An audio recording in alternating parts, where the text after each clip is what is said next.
โครงการปรับปรุงชีวิตการเป็นอยู่ของประชาชนผู้ทุกข์ยากเป็นคู่ร่วมงานหนึ่งของโครงการปกป้องสังคมและปรับปรุงชีวิตการเป็นอยู่ของประชาชนแบบยืนยงซึ่งบริหารโดยบริษัทแม็กเวลสแตมร่วมมือกับกระทรวงแรงงานและสวัสดิการสังคม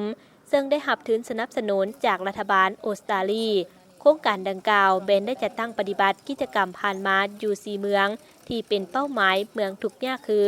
เมืองเซโปนแขวงสวรรณเขตเมืองสุขุมามุลประโมกแขวงจำปาสักและเมืองเลางามแขวงสารวัน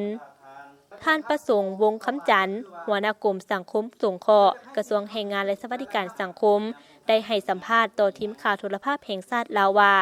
กิจกรรมหลักของโครงการดังกล่าวแม่นช่วยเหลือฝึกอบรมด้านวิชาการในการประกอบอาชีพเลี้ยงสัตว์ให้กับครอบครัวผู้ทุกข์ยากโดยเฉพาะแม่นการเลี้ยงแบ่พร้อมกันนั้นก็ยังได้ให้คำแนะนำในการบริหารด้านการเงินและด้านอื่นๆเพื่อเฮ็ดให้ข้าเจ้ามีรายรับเพื่อเฮ็ดให้ฝันของข้าเจ้าเป็นจริงนั้นทางโครงการก็ได้ไปซื้อสัตว์เลี้ยงให้ข้าเจ้าส่วนใหญ่แล้วแม่นอยากเลี้ยงแบ่และจากการเลี้ยงแบ่มาหลายเดือนผ่านมานี้หลายครอบครัวสามารถขายลูกแบ่ออกไปแล้วโครงการยังเขาเอิ้นว่าโอนเงินให้แต่ละครอบครัวที่เข้ามาร่วมโครงการนี้เดือนนึง115,000 กีบเพื่อหยังก็เพื่อเอาไปซื้อหัวอาหารเอาไปซื้อยาปัวพยาธิแล้วก็เอาไปซื้อเครื่องซื้อหยังเพื่อรับใช้ครอบครัวสำหรับการประกอบอาชีพเลี้ยงสัตว์ที่ได้รับความนิยมหลายกว่าหมู่แม่นการเลี้ยงแบ่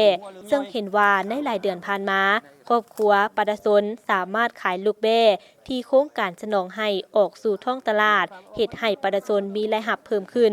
และนำเอาเงินดังกล่าวมาหมุนในการใช้จ่ายเข้าในชีวิตประจำวันอำนาจการปกครองท้องถิ่นและประชาชนอยู่เมืองต่างๆที่โครงการให้การช่วยเหลือได้กล่าวว่าโครงการปรับปรุงชีวิตการเป็นอยู่ของประชาชนแม่นโครงการที่มีประสิทธิผลที่สุดสามารถเข้าถึงครอบครัวที่ทุกข์ยากและสร้างเงื่อนไขพื้นฐานอันจำเป็นให้ประชาชนได้ดีที่สุดโครงการดังกล่าวนี้ก็เป็นบ่ได้หวังผลประโยชน์หยังจากประชาชนมีแต่ว่าให้ประชาชนได้หลุดพ้นจากความทุกข์ความยากอยู่ในความเป็นจริงแล้วก็ประชาชนเฮาก็สามารถสร้างการหันเปลี่ยนทางด้านวิถีชีวิตเป็นต้นว่าได้มีสัตว์เลี้ยงแล้วก็ได้มี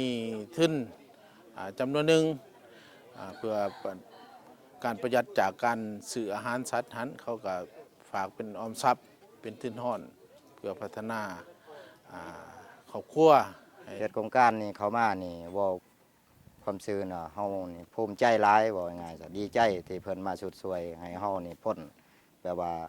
หลังจากทุกข์มาเป็นให้ดีคือเขาว่าง่ายๆซะให้ได้แบบเขาท่านประสงค์วงคำจันทร์ยังให้ฮู้ตื่มอีกว่าถึงโครงการดังกล่าวจะสิ้นสุดในเดือนสิงหาคมปี 2017 นี้แต่กระทรวงแรงงานและสวัสดิการสังคมโดยสมทบกับแผนกแรงงานและสวัสดิการสังคมคันแขวงพร้อมด้วยอำนาจการปกครองท้องถิ่นยังจะได้สืบต่อเวียกงานของโครงการดังกล่าวโดยเฉพาะแม้นจะสืบต่อญาติแยงเอาการช่วยเหลือจากองค์การต่างๆมาให้ประชาชนอยู่ในหลายๆบ้านที่ยังบ่ได้รับการช่วยเหลือเพื่อสู่ชนเฮ็ดให้ประชาชนหลุดพ้นออกจากความทุกข์ยากเทื่อละก้าวว่ารวมแล้วข้าพเจ้าคือว่าโครงการดังกล่าวนี้มีผลประโยชน์หลายแต่น่าเสียดายว่าโครงการดังกล่าวนี้จะหมดในเดือน6 ปีต่อมาพวกเขามีกองประชุมกันอยู่จำปาสักอยู่ปากเสนี่เพื่อปรึกษาหารือกันว่าการช่วยเหลือจากออสเตรเลียนี่หมดและอำนาจการปกครองอยู่ทั้ง4เมืองนี่เฮาสิเฮ็ดแนวใดให้สืบต่อจังซั่นคิดว่าเฮาจะต้องได้สืบต่อญาติแยงการช่วยเหลือสำหรับบ้านอื่นๆที่ยังบ่ได้รับการช่วยเหลือใน3แขวงภาคใต้นี่และก็แขวงอื่นๆการช่วยเหลือของโครงการให้กับครอบครัวพ่อแม่ประชาชนในครั้งนี้ได้เฮ็ดให้สภาพชีวิตการเป็นอยู่ของครอบครัวผู้ทุกข์ยากมีการเปลี่ยนแปลงดีขึ้นประชาชนมีอาชีพมั่นคงมีรายรับเพิ่มขึ้น